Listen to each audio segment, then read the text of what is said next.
Chicos, antes de iniciar el teórico, que ya se inició con el video del pabellón Serpenting de Frida Escobedo, voy a presentarles la adjunta de la cátedra, que el primer día no pudo estar presente, Gaby Jiménez.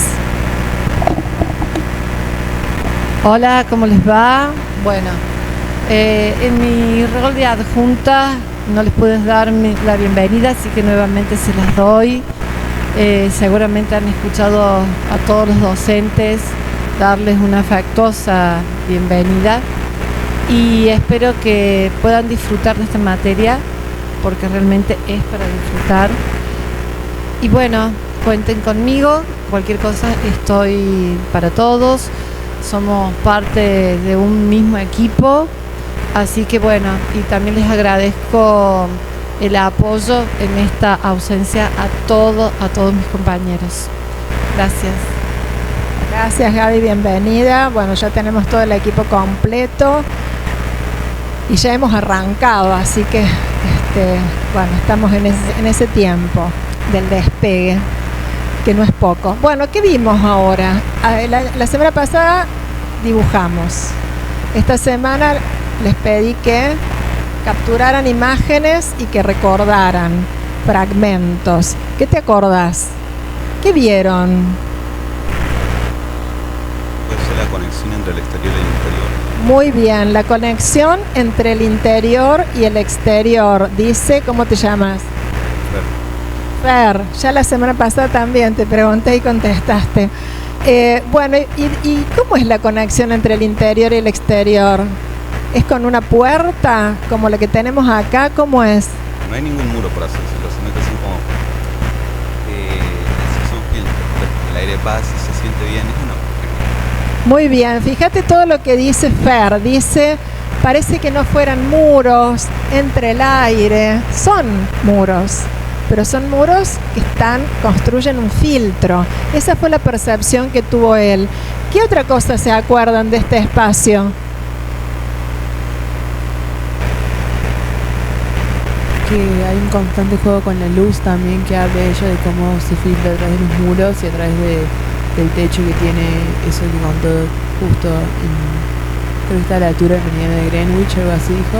Entonces como que te va mostrando distintos momentos del día con la luz del sol. Bueno, pero más allá de lo que contó ella, ¿vos viste eso que pasaba con la luz? ¿Viste que pasan cosas distintas con la luz? El que hizo el video, obviamente si fuera un video más largo, es un video muy cortito y trata de capturar en muy poquitas escenas muchas cosas que hablan de ese espacio, ¿no? ¿Alguna otra persona? ¿Cómo te llamas vos? Rosario. Rosario habla de la luz y de los reflejos. Fer hablaba de los filtros, del aire.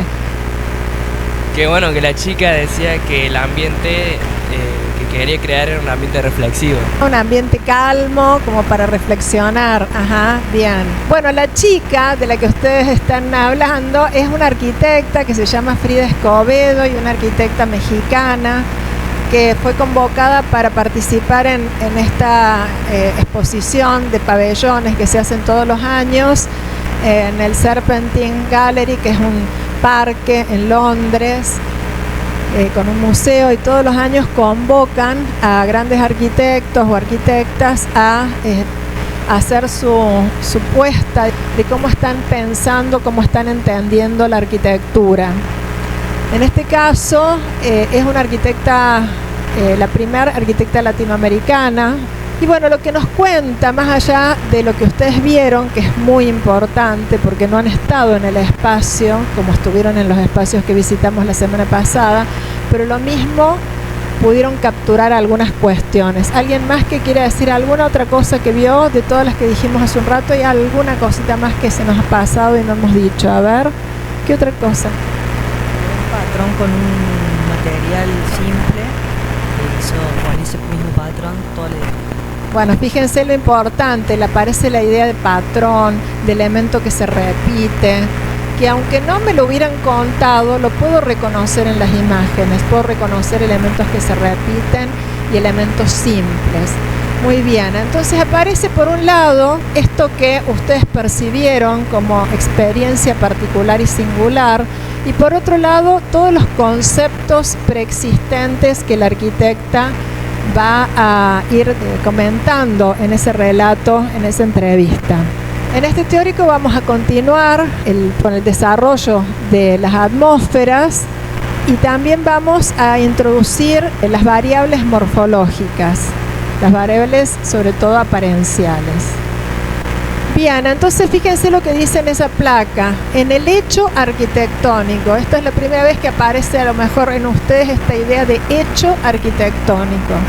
En el hecho arquitectónico se encuentran los conceptos preexistentes con la contingencia y particularidad de la experiencia, nos dice Stephen Hall. Y eso es lo que estamos tratando de mostrarles a ustedes.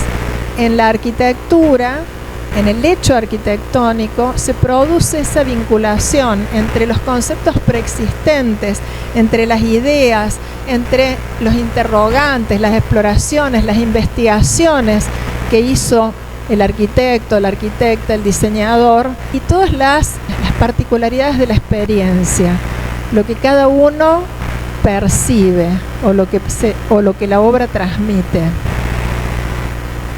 ¿Qué es lo que hizo Frida para poder hacer ese pabellón? Investigó, habla de su cultura, una cultura hecha de capas históricas. Es México, imagínense, capas históricas por doquier. Entonces ella transmite, de alguna manera busca esta idea de la capa y genera ese filtro simple con un material que se fabrica que es propio de los techos de algunas casas, esas tejas de concreto. Le genera un vínculo a partir de unos insertos metálicos para armar esos muros filtrados. Después también propone esta idea de dos ingresos, de ingresar a patios, de contracciones y expansiones. También propone la idea del reflejo, también propone la idea de la deformación, con ese plano curvo, está reflejando fragmentos diagonales, cambia los patrones. Y también comenta que como está invitada justamente a Londres, donde pasa el meridiano de Greenwich, que es el que va a regular el uso horario de la Tierra, es como que también inclina uno de los ejes de su objeto arquitectónico hacia esa direccional para que la luz pueda modificar el espacio y que a cada hora del día, en cada momento, esto sea una experiencia nueva. Esos y muchísimos otros más conceptos que utilizan los Proun, como también disparadores. Los Proun son unos dibujos, gráficos, procesos del arquitecto del constructivismo ruso y de la Bauhaus, el Lissitzky, y utiliza estos que acá hay una imagen de ellos, ahí de alguno de todos estos, son múltiples, y a partir de esas estructuras simples, esas geometrías simples, y con las capas de la historia que manifiestan la materialidad, y con la búsqueda de estas afectaciones a partir de los reflejos y demás, genera este espacio que permite recorridos, expansiones, contracciones, etc. Es decir, por atrás de cualquier obra arquitectónica hay conceptos, hay ideas. Fíjense lo que nos dice Bernard Tschumi, otro arquitecto importante, contemporáneos, que son referentes en la cultura disciplinar. Él es autor, entre tantas otras obras, de La Villette, un parque fantástico en París.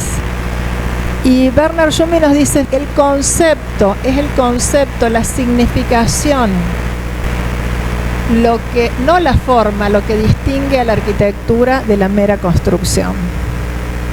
Y eso es muy importante, porque fíjense cuánto peso le da a los conceptos, no la forma. Después la forma es el resultado de esos conceptos, de muchos de esos conceptos. Y por eso en esta materia permanentemente acuérdense lo que significaba la morfología, vinculación entre ideas y representaciones, o conceptos y representaciones. Todo siempre dado en un contexto que habilita múltiples lecturas, un contexto histórico, un contexto cultural, un contexto espacial, económico, político, social, el que fuera. Fíjense que ella hace una instalación temporaria en el Serpentine Gallery, es una de las arquitectas seleccionadas de Latinoamérica, Eso habla de un contexto. También habla de un contexto que lo hace nada más y nada menos en un lugar donde está el meridiano de Greenwich que rige los horarios. Entonces también ella toma esos elementos para incorporarlos en su propuesta. Entonces siempre hay un contexto que incide, que influye. Se van a dar cuenta ustedes en arquitectura, cuando trabajen mucho el contexto geográfico, físico, territorial, espacial, cómo inciden los contextos en las decisiones y en las ideas. Y por otro lado está el tiempo. El tiempo introduce la dinámica experiencial del espacio. Los espacios los recorremos, los habitamos, nos apropiamos, generamos acciones en los espacios. Entonces, el tiempo nos permite comprender la dinámica de la experiencia espacial. Y por otro lado, la importancia, como dice Escobedo, de que nosotros en nuestra percepción capturamos fragmentos, entendemos a las obras a partir de los fragmentos. A él le quedó la relación interior-exterior, a otro le quedó el reflejo, a otro por allá le quedó el tema de los patrones. Fíjense que son fragmentos que luego se van a vincular todos y nosotros le vamos a dar una significación, una comprensión. Pero no es que vemos y entendimos toda la obra. Vamos recorriendo y vamos comprendiendo esa sumatoria de fragmentos que hacen a la comprensión de toda la obra. Y en esa situación de comprender la obra, Guattari y Deleuze, que son también dos grandes filósofos y que han hablado y que han trabajado sobre la arquitectura y con arquitectos, nos plantean esta idea de los afectos, de los perceptos y de los conceptos. La idea del afecto, la afectación, esta cuestión de qué me sensibilizó, qué elementos a nivel sensitivo, qué estados sensoriales se generaron en nosotros cuando fuimos a los espacios que visitamos y qué los causó. El color, la luz, la textura, todos los estímulos que tiene el espacio que nos afectan nuestros sentidos. Esto de lo que hablamos bastante la semana pasada. Pero también hay una cuestión de ánimo, un estado emocional que tiene que ver con qué nos provoca ese espacio. Alguien por allá al medio dijo tranquilidad o calma, un poco esa palabra creo que habías dicho vos. Y eso tiene que ver con un estado de ánimo. El estado de ánimo tiene que ver con la calma que nos pueden producir algunos espacios, el dramatismo que nos pueden producir otros, el vértigo. Si alguien fue a la legislatura y subió la escalera, no nos habían permitido subir, pero los profes subieron, bueno, tuvieron la percepción del vértigo. Entonces también hay cuestiones en los estados emocionales y también aparece la cuestión corporal, es decir, las afectaciones corporales, cómo responde nuestro cuerpo a lo que el espacio me está ofreciendo. Si yo voy caminando, fíjense, esta mañana les recordaba, por la calle que está al frente de la plaza, San Martín, y de pronto es toda una rugosidad, una textura rugosa, al pleno sol, los que estuvimos en ese horario. Luego entramos a la Recoba, luego pasamos por una sombra y vamos, el espacio nos va sugiriendo distintas secuencias, cómo va respondiendo nuestro cuerpo a esas distintas afectaciones. Recién para llegar al teórico estaba el tránsito acumulado de personas ahí afuera. Bueno, ahí vivieron una situación espacial. Este espacio que parece tan grande, que es el ingreso, estaban todos amontonados porque les estaban dando unos stickers o no sé qué. Y no se podía pasar. Bueno, nuestro cuerpo cómo recibe esas contracciones, esas expansiones.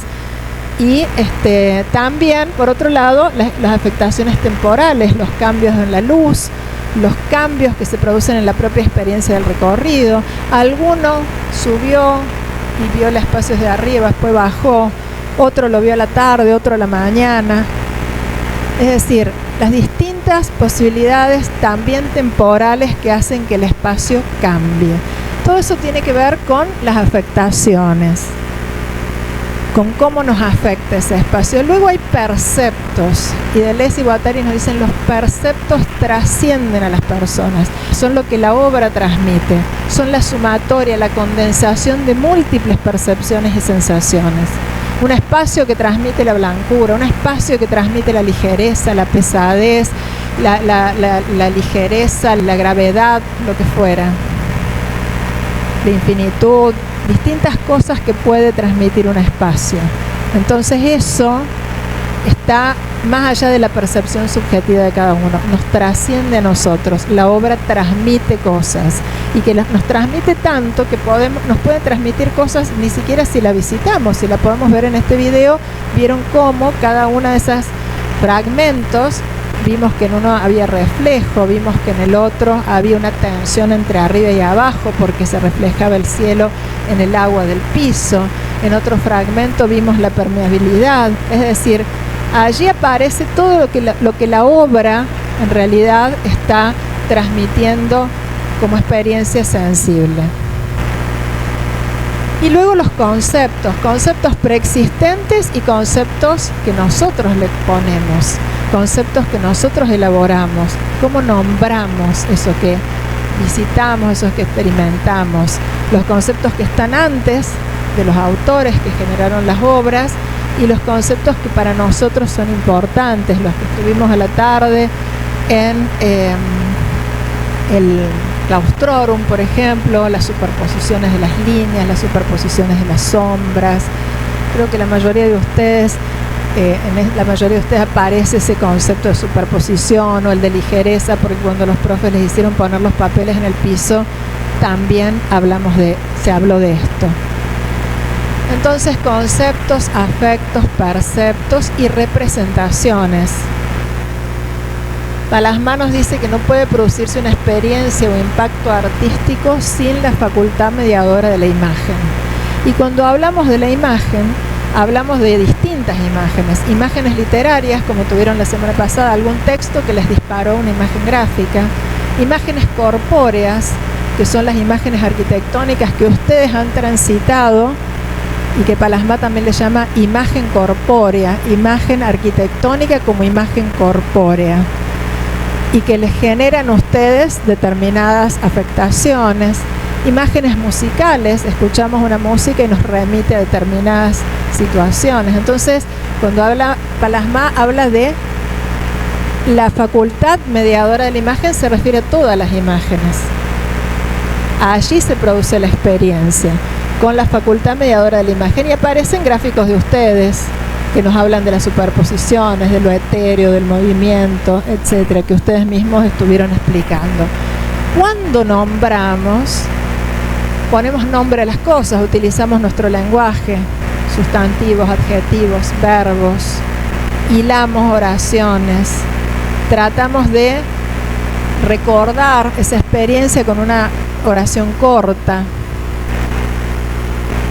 Y también utilizamos algunos recursos del lenguaje, las analogías, las metáforas. Cuando decimos que algo es parecido a, semejante a, como tal cosa, estamos usando una analogía. Cuando desplazamos el sentido y utilizamos otro sentido para nombrar algo, estamos utilizando una metáfora. Por ejemplo, si yo digo vertical como la lluvia, hoy pensaba, capaz que no es el mejor ejemplo porque la lluvia también puede ser oblicua, o ligero como la lluvia podríamos haber puesto. Estamos hablando de una comparativa, de una semejanza, de cualidades que tiene la lluvia, de lo ligero, con la palabra que estoy usando, ¿no? Con la verticalidad o con la ligereza, con lo que fuera. Traslúcido como el hielo, blando como el algodón, blanco como la nieve, lo que fuera. Siempre hay un cómo, siempre hay algo que remite a la comparativa. La analogía nos despierta nuevas imágenes. Y luego la metáfora, un desplazamiento de sentido. Si yo digo bosque de mariposas, uno sabe que los bosques no son de mariposas, sabe que son de árboles, de araucarias, de pinos, de lo que fuera, pero no de mariposas. Sin embargo, si en mi cabeza aparece la idea de bosque de mariposas, que es una de las metáforas que utilizó el arquitecto Roca cuando trabajó con el Claustrorum, uno imagina un enjambre de elementos que están como suspendidos en el aire. Luego él los materializa de la manera que los materializa. Si yo digo enjambre de hilos, etcétera, estoy trabajando con metáforas. Pero nosotros podemos imaginar qué es lo que es un enjambre y entonces lo vinculamos con los hilos y en nuestra imagen, en nuestra cabeza aparece una nueva construcción mental de esa imagen. Esto es lo que ustedes hicieron, vieron, capturaron. Imágenes que me capturaron como la cámara fotográfica, que a algunos les llamó la atención las sombras arrojadas en el plano. Si no estuviera ese plano, esas sombras estarían solo en el piso, pero también hay un plano que recibe las sombras, el plano es blanco, es liso. Los detalles, lo que sucede en el piso, por suerte nos tocó un día de sol. Podría ser que hubieran sido las 5 de la tarde y se vino el chaparrón. Otro año nos tocó un día de lluvia. Y bueno, en ese día de sol aparecen todas estas cuestiones también, ¿no? Detalles, lo que vemos cuando ingresamos, las capturas de la luz sobre las cosas. Recuerden a Zumthor. Zumthor en uno de los puntos habla de la luz sobre las cosas o la sombra sobre las cosas, la sombra sobre las columnas o la luz a través de, cuando nos habla de las atmósferas. Ahí aparecen otras imágenes de trabajos de ustedes, trabajo de nosotros los docentes, etcétera, de este otro espacio. No les he traído de todos, yo recorrí todos los que pude, pero no lo quería alargar mucho, ya lo van a ver en los talleres, ¿no? Siempre la lógica de los conceptos preexistentes se vincula con la contingencia de la experiencia. Y en ese lugar también Balasma nos habla de que toda obra arquitectónica es una invitación a la acción, como les decía recién, y las obras tienen más carácter de verbo que de sustantivo, nos dice él. Porque todas las obras nos invitan a algo, nos invitan a quedarnos, nos invitan a subir, nos invitan a bajar, nos invitan a asomarnos. Entonces dice que la arquitectura tiene ese carácter de verbos. Pero a su vez, yo ahí les puse varias oraciones que tienen preposiciones, porque en los espacios tengo una posición de mi cuerpo en relación al espacio. Estoy debajo de, adentro de, fuera de, mirando hacia. Siempre aparecen posiciones de nuestro cuerpo en el espacio. Si yo les digo, permanezco entre un laberinto de columnas y fragmentos, ¿a qué lugar del que fuimos los lleva esa frase? Alguno que haya ido a un laberinto de columnas y fragmentos, por ejemplo. El Paseo del Buen Pastor, tal cual, exactamente. Y si yo digo estar en un exterior dentro de un interior, podría ser el Patio del Buen Pastor, podría ser. Y cuando estamos en el patio del Cabildo, estamos en un exterior, pero en un interior, en un edificio, nos sentimos contenidos, albergados. ¿Se entiende que? Fíjense todo lo que nosotros podemos ir desglosando de esta experiencia perceptiva. Los verbos, las invitaciones a las acciones que nos invita el espacio, los adverbios, la posición de nuestro cuerpo, los adjetivos, más alto, más blanco, menos oscuro, etcétera, más estrecho, etcétera, ¿no? Mirando hacia la catedral, etcétera, siempre utilizando preposiciones. Y por otro lado, también, lo que dijimos hace un ratito, la arquitectura se manifiesta como una serie de experiencias parciales, como fragmentos. Y también hay una ida y vuelta entre el espacio y nosotros, un intercambio. ¿Qué nos ofrece el espacio y qué es lo que nosotros hacemos en el espacio? Fíjense ahí, en algunos espacios nos podemos reunir porque nos da el espacio para eso. En otros podemos estar a la sombra, etcétera. Hay espacios más estrechos. Por ahí no nos podemos, estamos apretados en un laberinto de columnas y nos podemos esconder, jugar a las escondidas o de pronto mirarlo desde afuera o estar un rato ahí, pero no es un espacio en el que podamos dar una clase o lo que sea, como pasó a lo mejor en estos. Cada uno de los espacios nos va a permitir el acceso a distintas acciones. Bueno, ¿qué les recuerda esto? Alguien lo ubica, es medio viejito, pero ahora se ha puesto, viene la nueva, así que todos deben saber de qué se trata. ¿Qué es eso? Harry Potter. Howard, exactamente. ¿Y por qué se los traje? Porque los cineastas son especialistas en construir atmósferas. Nos hacen meter en los mundos que ellos quieren.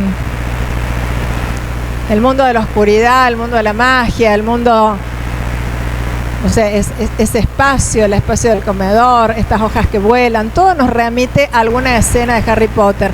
Pero las atmósferas que trabajaron todos los directores que estuvieron en esa saga, que no son los mismos, ni los directores de arte, ni los mismos directores, son distintos. Sin embargo, el espíritu de transmitirle al otro cómo es el lugar está en común en ellos. Utilizan distintos recursos, pero todos nos vamos a dar cuenta que es Howard en cualquiera de los distintos capítulos de la saga.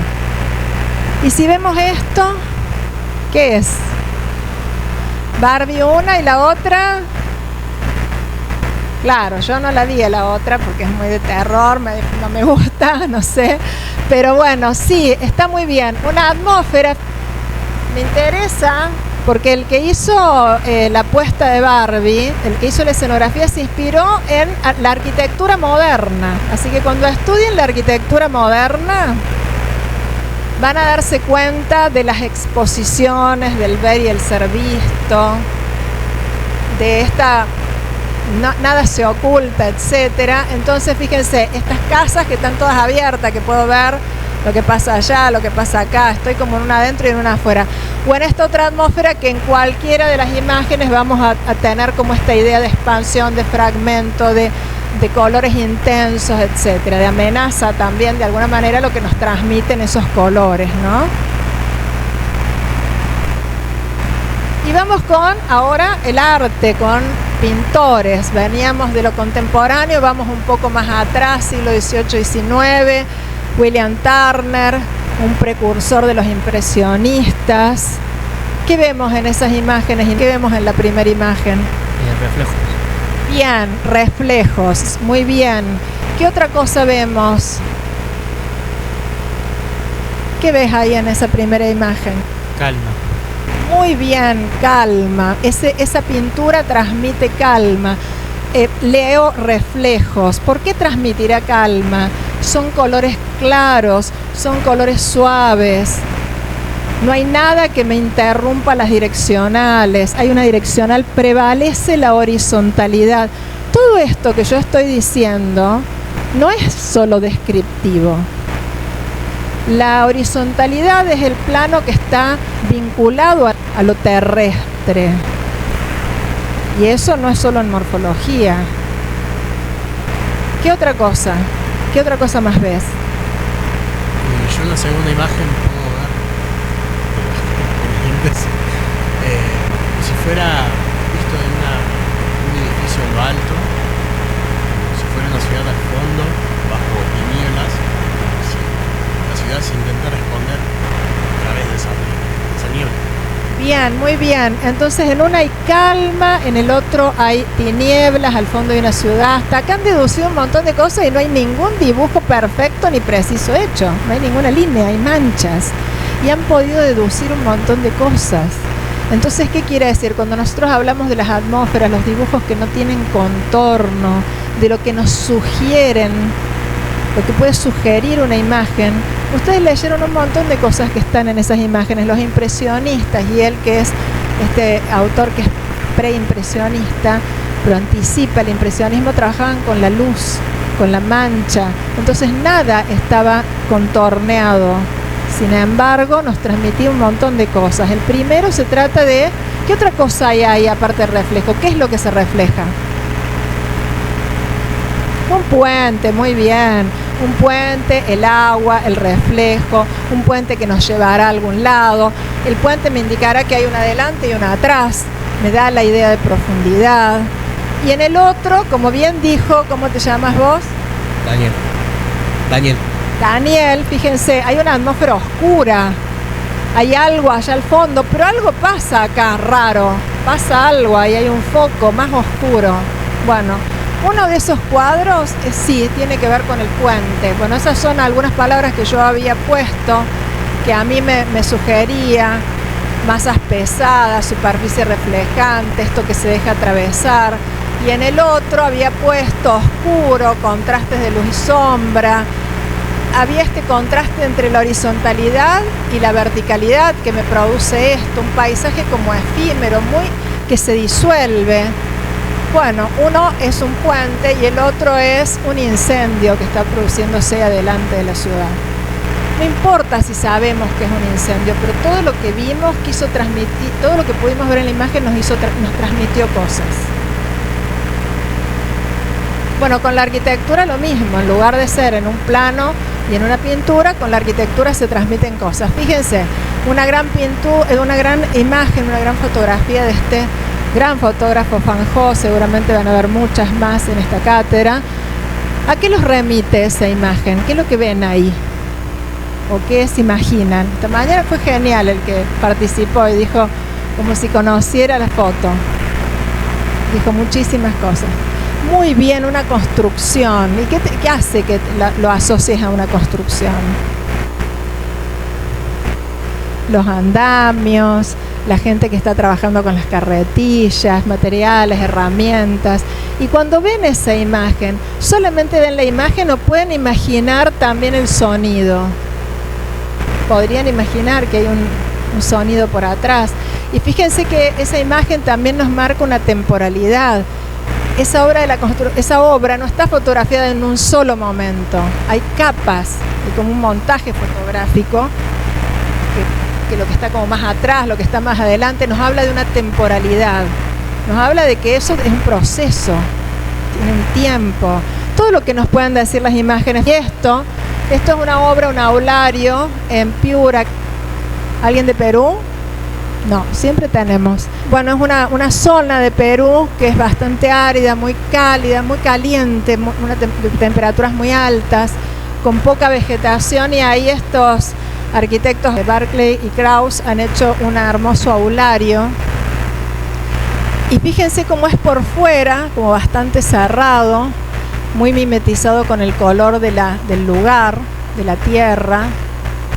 Y de pronto por dentro, ¿a qué nos remite? ¿Cómo es esa atmósfera? ¿Será igual de cálida o será más fresca? ¿Qué les parece?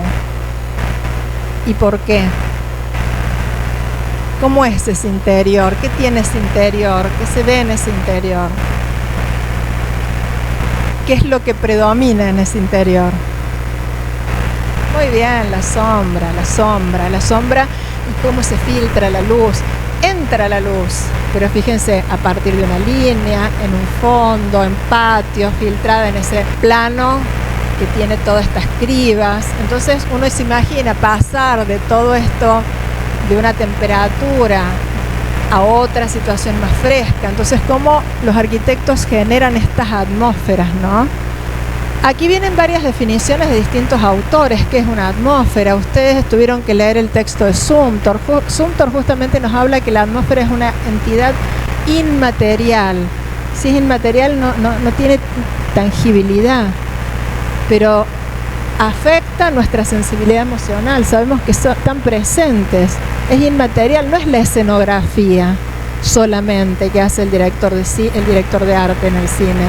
Es la escenografía, el sonido, cómo trabajan los actores, etcétera, etcétera. En una obra de arquitectura no es solamente el color, es el color, la proporción, cómo se llega a ese espacio, cómo es el cuerpo del espacio, etcétera. Entonces es inmaterial porque habla a nuestra sensibilidad emocional. Y por otro lado, también Zumthor nos dice que las atmósferas tienen que ver con esta sensibilidad, tiene que ver con que un edificio me conmueva o no. Y algún tipo de conmoción hay, afectación hay en todas las obras que hemos recorrido. Esta es una artista, Emmanuelle Moreau, que es una artista francesa que trabaja con distintos patrones, sobre todo con el trabajo de la línea, de las figuras, del movimiento y del color, y crea distintas atmósferas inmersivas, algunas en movimiento, otras no, que realmente son muy interesantes a la hora de pensar qué es ¿Qué es lo que es una atmósfera? Esta cuestión que no la puedo, que la tengo que vivenciar y experimentar. También las atmósferas, nos dice Sumter, son formas que puedo entender, formas que puedo intentar leer. Y tiene que ver con esta concordancia entre lo construido y lo que mi cuerpo recibe. El entendimiento inmediato que tengo del espacio, no un análisis. El entendimiento inmediato, las primeras impresiones. Estas son otras atmósferas creadas en el Jardín Botánico de Buenos Aires. No sé si lo conocen, pero el Jardín Botánico no es así. Sin embargo, alguien que trabaja con instalaciones de luz generó estas atmósferas en un momento como para crear unas nuevas realidades, ¿no? Otras exposiciones de artistas. Esta artista está en este momento exponiendo en el Malva y justamente trabaja con estas atmósferas a partir de hilos, de tejidos, de elementos suspendidos, de cuestiones más etéreas. Ella trabaja con el textil, el arte textil. Bueno, estas son unas placas que parecen muy pesadas, pero son sumamente livianas, son hechas con hilos de oro y están vinculadas a las percepciones de las piedras del lugar de donde ella vive. Entonces, es decir que la atmósfera se va a identificar con la singularidad y la experiencia de lo irrepetible, nos dicen otros autores. Algo irrepetible. Bueno, todos los espacios donde ustedes fueron, en el momento que ustedes fueron, es irrepetible. Fueron con sus compañeros un día de sol en primer año de la facultad. Puede ser que vayan en otro momento, en otras circunstancias. Son legisladores y están en la legislatura y van a tener otra percepción. Son arquitectos o tienen que ir a dar una charla al rectorado y van a tener otra percepción. O van de nuevo con otra cátedra en tercer año y van a tener nuevas percepciones. Bueno, acá otro arquitecto, Sou Fujimoto, en 2016 creo que hizo esto, se llama Bosque de Luces, otra metáfora. Hay bosques de luces y no, es una metáfora. Es hecho con conos que están vinculados a sensores, conos de luz, y a partir del movimiento de las personas se generan las atmósferas. Es decir, si las personas son muchas, si son pocas, depende de cómo se muevan, se generan las atmósferas. También las atmósferas se las puede definir como el carácter del lugar, el clima, el aura que tienen los espacios, hacia dónde se extienden, la influencia de esos espacios. También se las puede definir como una categoría estética. Cuando decimos esto, decimos que está vinculado a la cuestión sensible, la cuestión de la experiencia sensorial. Bueno, ahí tenemos otra atmósfera. Esta es bastante reciente, es una atmósfera creada en la Casa Batlló. Ustedes saben, la Casa Batlló es una casa muy paradigmática del arquitecto Gaudí en Barcelona, y ahí está intervenida con una atmósfera creada por el arquitecto Kengo Kuma y este gran fotógrafo y artista de la luz que es Mario Nani. Y bueno, sobre la escalera existente de la Casa Batlló y teniendo en cuenta todo lo que es la Casa Batlló a nivel arquitectónico y todas las vinculaciones que tiene Gaudí, el autor, con la naturaleza, ellos hacen esta atmósfera temporal con líneas metálicas, que habla de mucho dramatismo, ¿no? Y el que pueda conocer la Casa Batlló se va a dar cuenta de eso que está presente en la obra. Bueno, y acá aparecen las representaciones. Ahí lo voy a llamar a Fede, porque Fede va a mostrarles algunas placas que también están vinculadas a esto, que tiene que ver con la imagen, cómo luego represento las atmósferas. Estas son atmósferas de estudiantes, de docentes de otros años, y ahora Fede les va a mostrar algunas atmósferas y algunas cuestiones en el taller, y luego continuamos con las variables morfológicas. ¿Todo bien? ¿Sí? Bueno. ¿Cómo vienen hasta acá? Clase 3. ¿Les gustó ir a los lugares la semana pasada? ¿Tienen recuerdo o memoria de haber hecho algo parecido? ¿Haber ido específicamente a un lugar de arquitectura a vivir una experiencia y registrarla? ¿Sí o no? ¿Quién dice sí?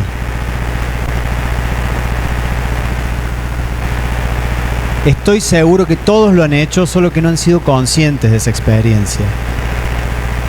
Cada vez que ustedes pagaron una entrada para ir a un recital, a un boliche, a una cancha, fueron a un lugar en donde había una arquitectura que los contenía y vivieron una experiencia que fue eminentemente atmosférico-sensorial, ¿sí? Y el registro quedó en experiencias, en la piel, en la memoria. Quizás no hicieron un dibujo de eso, pero después volvieron y se lo contaron a su mejor amiga, a su amigo, cómo fue. Ese relato es lo que hoy están aprendiendo a dibujar, ¿sí? Esa transcripción de una experiencia que fue en el cuerpo de ustedes y que hoy están teniendo que dibujar, que antes lo contaban con palabras a un amigo, es lo que hoy estamos tratando de enseñarles a decodificar, a destilar, a dibujar de un espacio. Entonces, bueno, simple, con 4 plaquitas les traigo así como una experiencia de lo que hicimos la semana pasada, por lo menos en los espacios que me tocó a mí con el taller. Esto, bueno, son ustedes, el espacio, estos son registros de campo, ¿sí? Importante que cuando hacemos registro tengo que ver con el cuerpo, tengo que ver con una foto, ver con transitar, ver con moverme, ver con dibujar, tratar de graficar un detalle, dibujar la totalidad. No importa al principio en este juego, en este laboratorio de ensayo que están transitando, nadie les va a decir este ensayo está bien, este ensayo está mal. Lo que no está bien es no ensayar, ¿sí? No probar, no meterse en este laboratorio. Entonces, compartir, vivenciar. Fíjense, ahí en legislatura habíamos encontrado un espacio donde el volumen de madera se hacía una cuña y de repente se habían metido los chicos ahí abajo como buscando una escala. La ciudad, cómo se presenta el edificio y su relación con la ciudad, un edificio que se distancia de la ciudad, bueno, cómo lo percibo a eso, ¿sí? ¿Qué relación de imagen tiene con la ciudad? ¿Cómo me siento y dibujo?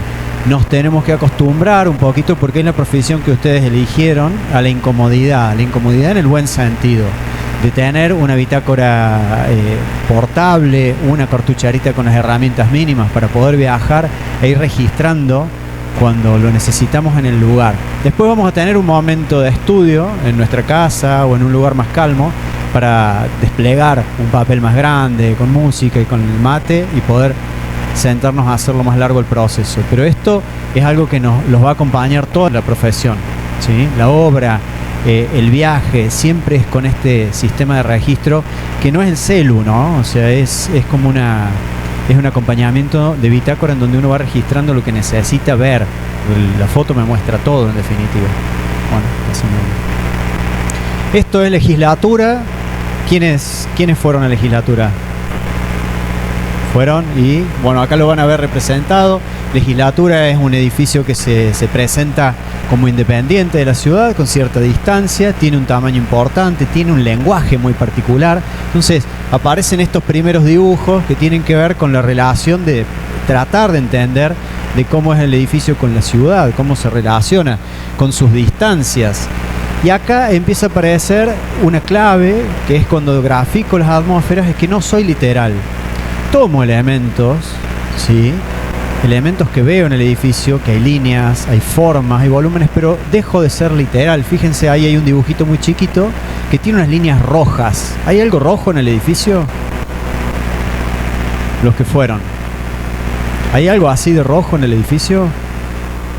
Claro que no. El rojo está usado con un código semáforo, por así decirlo. El rojo es algo importante, algo que me llama la atención, algo que me hace que me detenga en la pausa. Entonces aparece el color como una referencia a una percepción, a una sensación, a un detalle.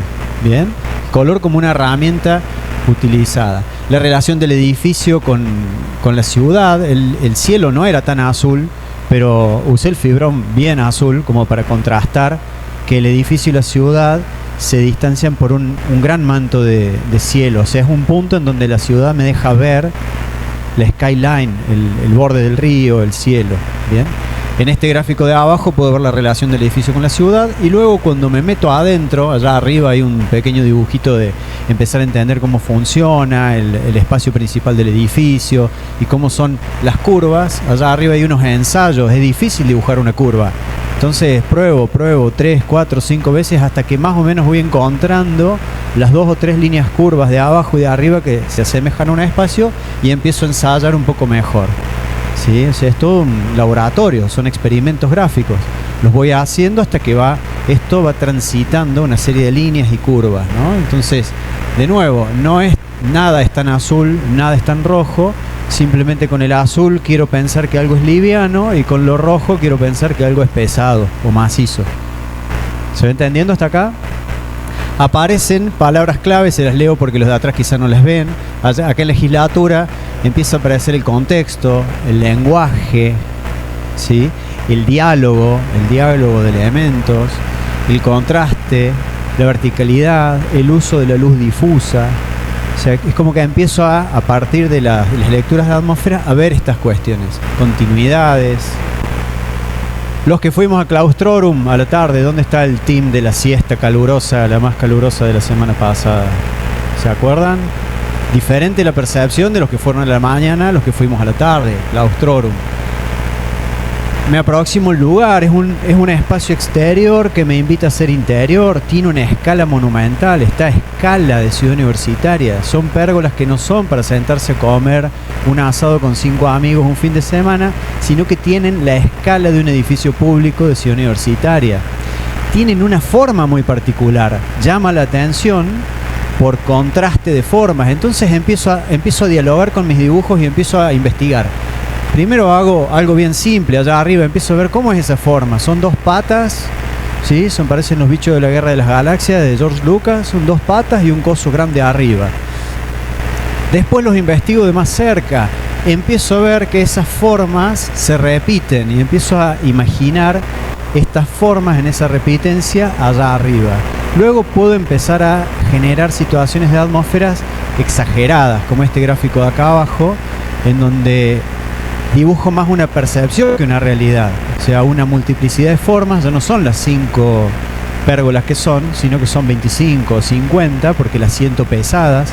Y las dibujo rojas de nuevo, no porque son rojas, sino porque son algo pesado, que se mueve, que llama la atención, con su bosque de columnas. Y en el piso, luego de haber reconocido situaciones de geometrías, texturas y estas tramas que son propias del piso, que se juntan con las tramas que son propias de las sombras que se van moviendo, empiezo a reconocer que esa gráfica de atmósfera empieza a generar toda una vibración de líneas que son todas difusas y móviles y no tienen nada que ver con las otras que son verticales y quietas, las de arriba.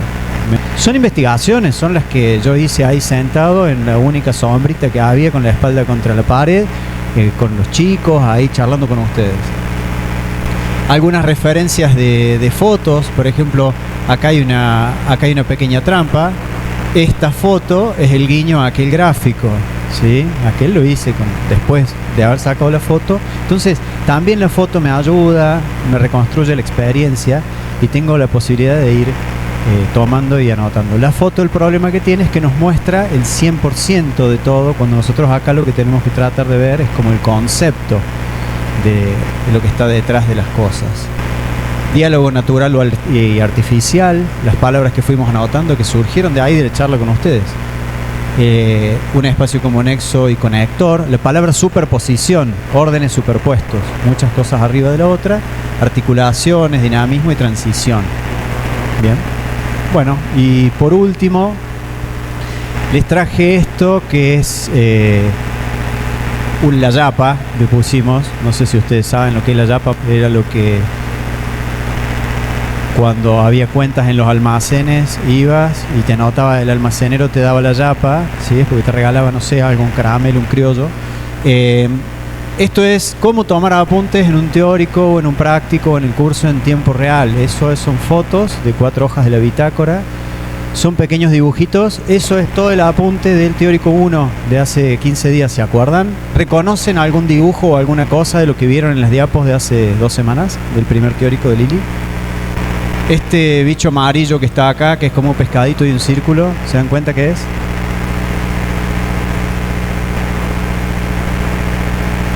¿No se acuerdan? ¿Se acuerdan que se habló del limón? De lo cítrico del limón como experiencia, de lo que el limón me recordaba, de la rugosidad del limón. Bueno, yo dibujé un limón. Entonces, viendo el dibujo del limón, me acuerdo de todo lo que se dijo del limón. Ese es el punto, tratar de encontrar con gráficas simples, palabras, conceptos, los nombres y los autores, una mecánica que en la toma de apunte nos permita ir reconociendo después de un golpe de vista todos los conceptos que se transitaron en el teórico, poder encontrar los autores, encontrar las experiencias, que el teórico se transforme en una situación para explorar. ¿Bien? Sí, el que está arriba, al lado del rojo, es el que la profe les dijo, bueno, saquen una hoja y dibujen. Y había un video de una persona, de una mujer que bailaba entre puntos y líneas. Bueno, es ese chiquito que está ahí al lado del rojo. Si ustedes se acostumbran a dibujar, se obligan a dibujar chiquito y sintético y a anotar pocas palabras, les puedo asegurar que esto lo van a llevar como una herramienta de aprendizaje para toda la facu y después para la carrera profesional, ¿sí? Por eso les insistimos, la bitácora es la herramienta en donde ustedes pueden transitar esta materia y la facultad día a día. Bueno, listo, muchísimas gracias. Muchas gracias, Fede. Entonces, a partir de todo lo que hemos venido haciendo, creo que el concepto de atmósferas les tiene que estar quedando bastante claro, y también el de representación de atmósferas, todo lo que venimos mostrando desde los artistas, a los propios docentes, a las propias expresiones de ustedes. Creo que les tiene que quedar bastante claro esta idea de inmaterialidad y de lo que afecta a nuestra percepción sensorial, y que a veces para nombrar una atmósfera necesitamos una frase, pero a su vez para nombrar una atmósfera podemos necesitar múltiples representaciones gráficas o para mostrar una atmósfera. Bueno, vamos a seguir el teórico con las variables morfológicas y con los elementos básicos con los cuales vamos a construir imágenes. ¿Cómo vamos a construir imágenes?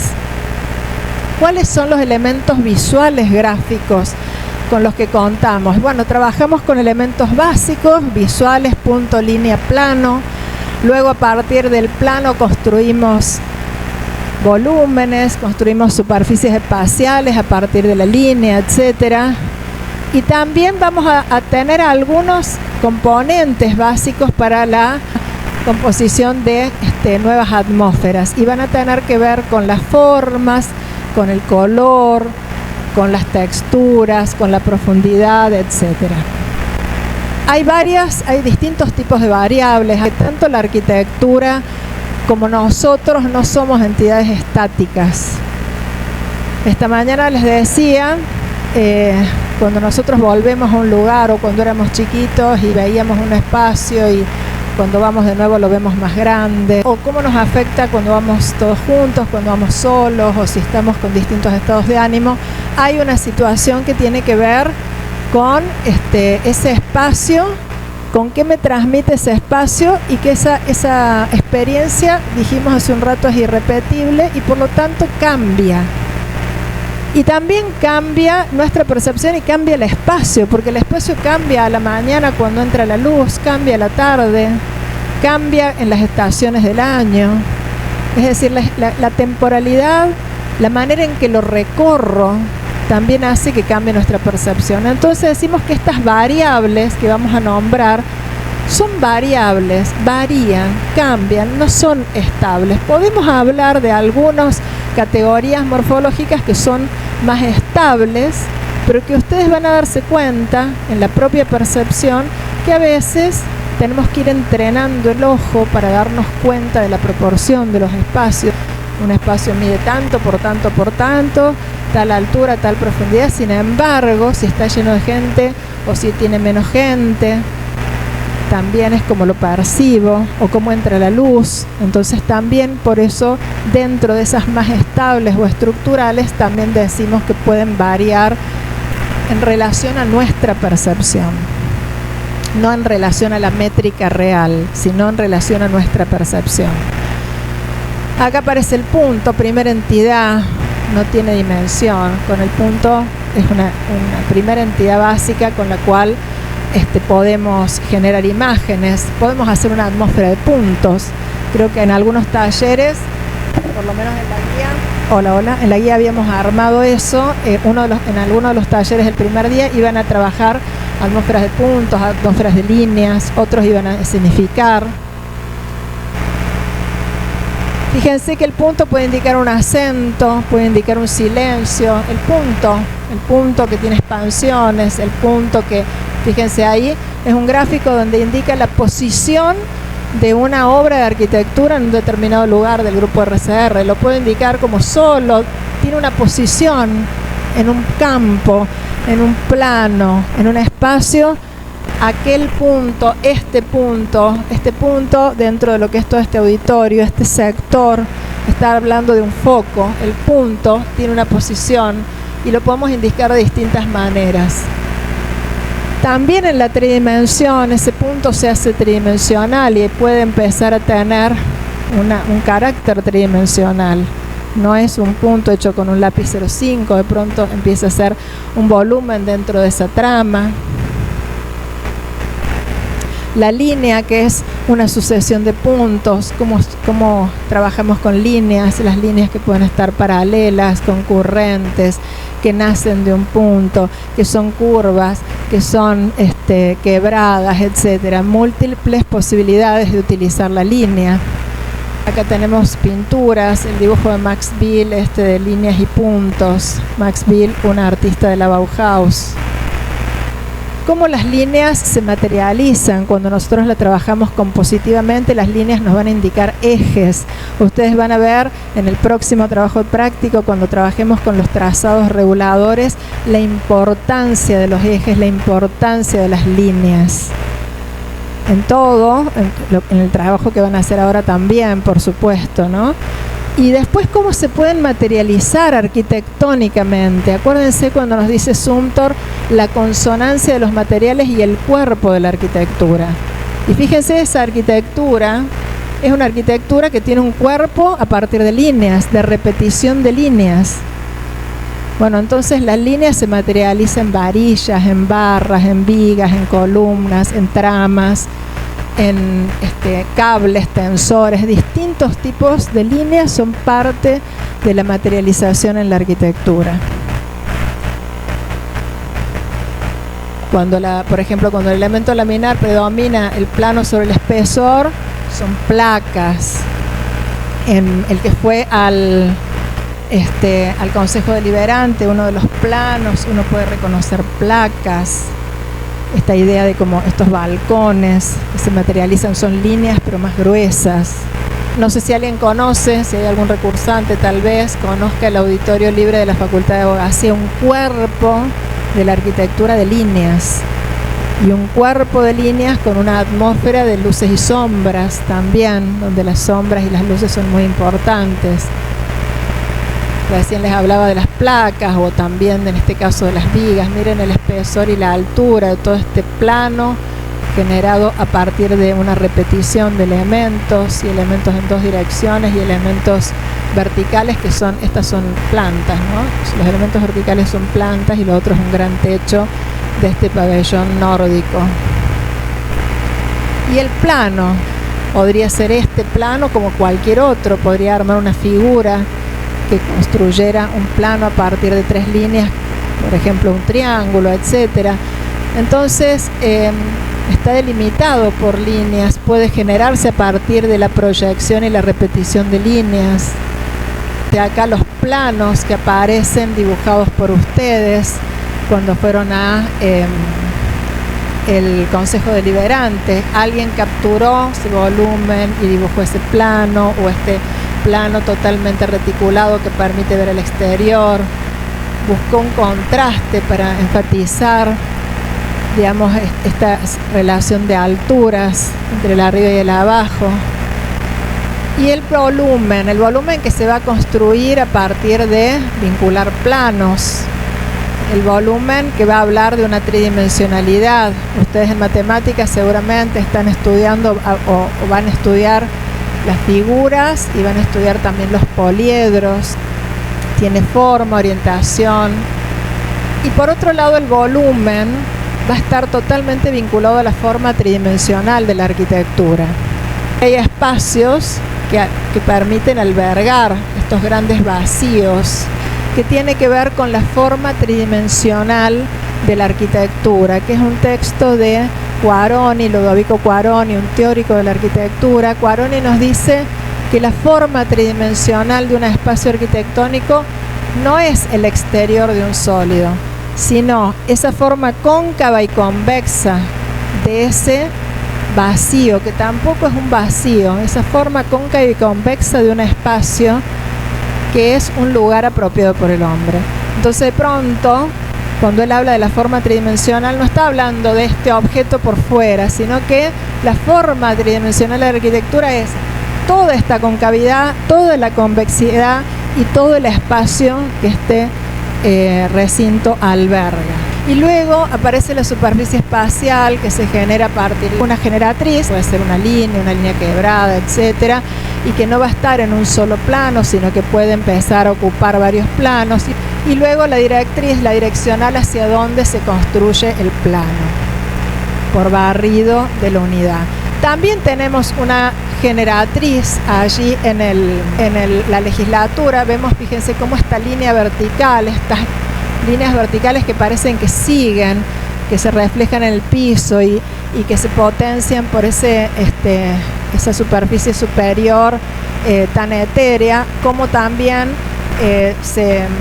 a partir de una generatriz con esta direccional se van transformando en una superficie espacial. Bueno, esos son los componentes. Vamos a hablar un poquito de la forma. Estuvimos hablando de la forma como percepto, entendiendo que la forma entonces no es solamente un contorno, sino todos los otros perceptos que están vinculados a nuestra experiencia perceptiva, los colores, las dimensiones, las proporciones, todo va a ir siendo parte de lo que nosotros podemos comprender como perceptos en relación a la forma.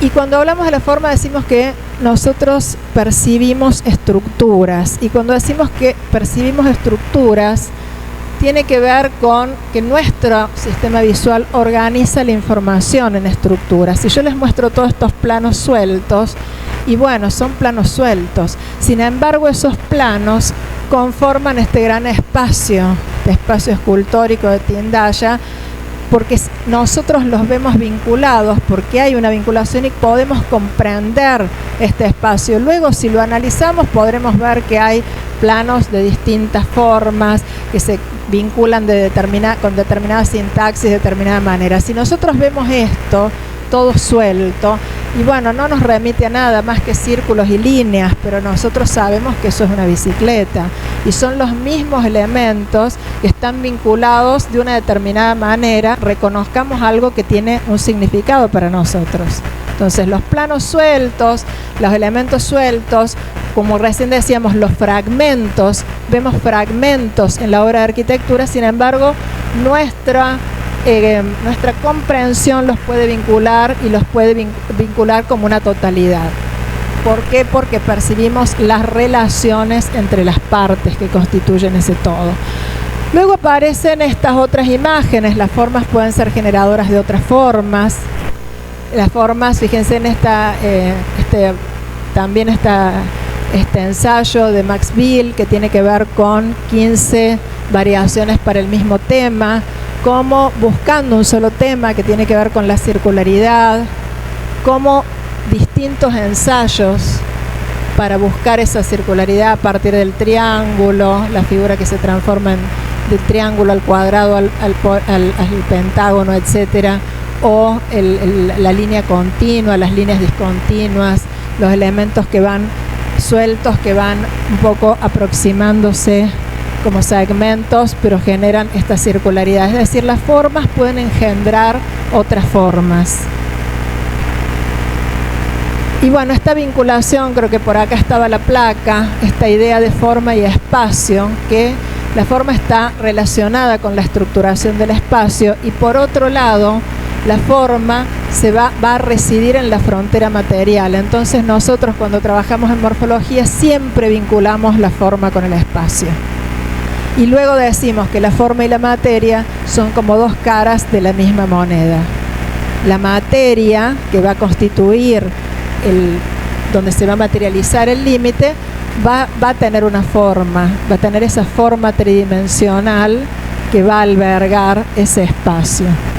Y la semana que tengamos el próximo teórico lo vamos a completar. Nos vemos en los talleres.